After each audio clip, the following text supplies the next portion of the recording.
The Academy of Necessary Funerals. Nobody liked the Department of Necessary Funerals.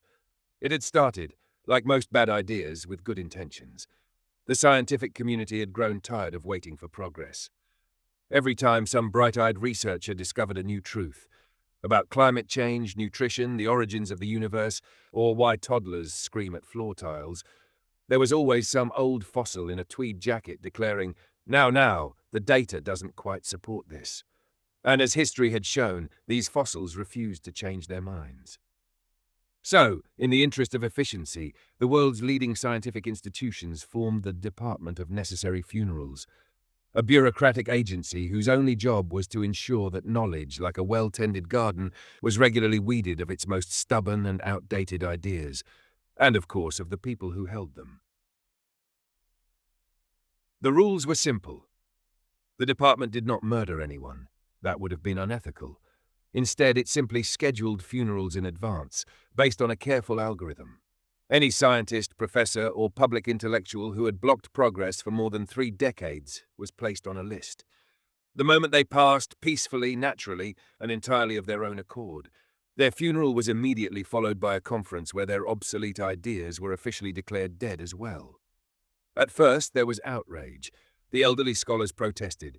"This is an insult to the scientific method," cried Dr. Alastair P. Woolsey, 93, famous for his 1954 theory that women's brains overheat during calculus, which he insisted was still up for debate. Yes, Alastair," replied a junior physicist, "and in 2 weeks we'll discuss that at your funeral." This had a chilling effect on academic debates. The more entrenched an idea was, the more its supporters found themselves checking their mailboxes nervously. Obituary announcements and scientific progress, the system worked beautifully.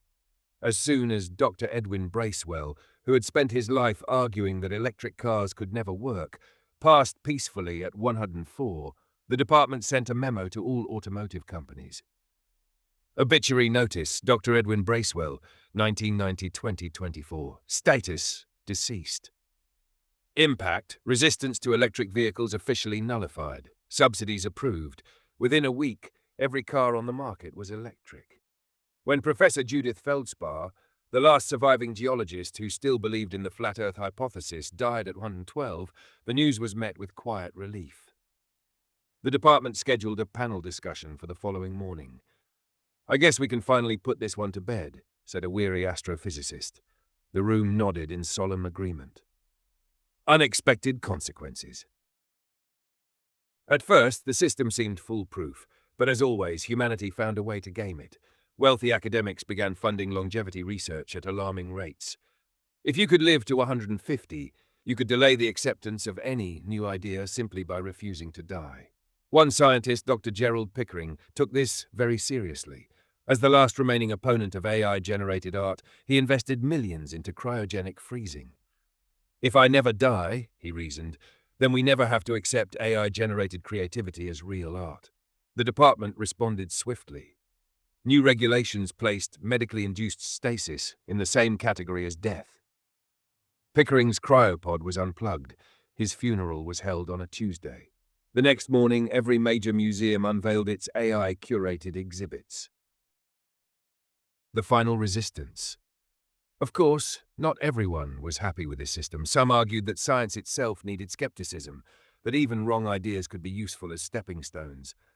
One night, a rogue faction of elderly scientists broke into the Department of Necessary Funerals and stole the master list.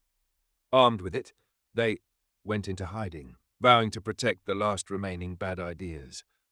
They built a bunker, deep underground, where they continued publishing academic papers on why germs don't actually cause disease, why the moon landing was staged, why social media isn't affecting attention spans. For decades, they remained hidden. But time, as always, was relentless. One by one, they perished. Their last known message, scribbled on an old napkin, read, "You'll never replace us." The department received it with polite indifference. The next morning, all of their theories were officially classified as nonsense, and the world moved on. And so progress continued.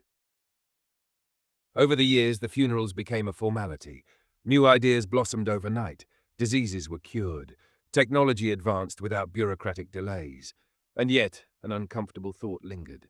If every generation believed it had reached the pinnacle of knowledge, then at some point, the wrong people might end up on the list. One day, a young scientist raised this question during a meeting. What if we're wrong about something? What if we're the ones holding back progress? There was a long silence. Then someone in the back cleared their throat and said, "Let's discuss it at your funeral." And the system continued. Eulogy for a system that works until it doesn't. And so, dear reader, perhaps the Department of Necessary Funerals is closer than we think. Not in the literal sense, at least not yet, but in the way we abandon old ideas only when those who hold them are no longer around to defend them. Maybe science does advance one funeral at a time, but if we ever automate that process, we might want to ask ourselves, who is making the list? Before we find our own names on it. The end. This article is part of the Deductionists, a league of legendary minds unraveling the world's absurdities with wit, logic, and a dash of mischief.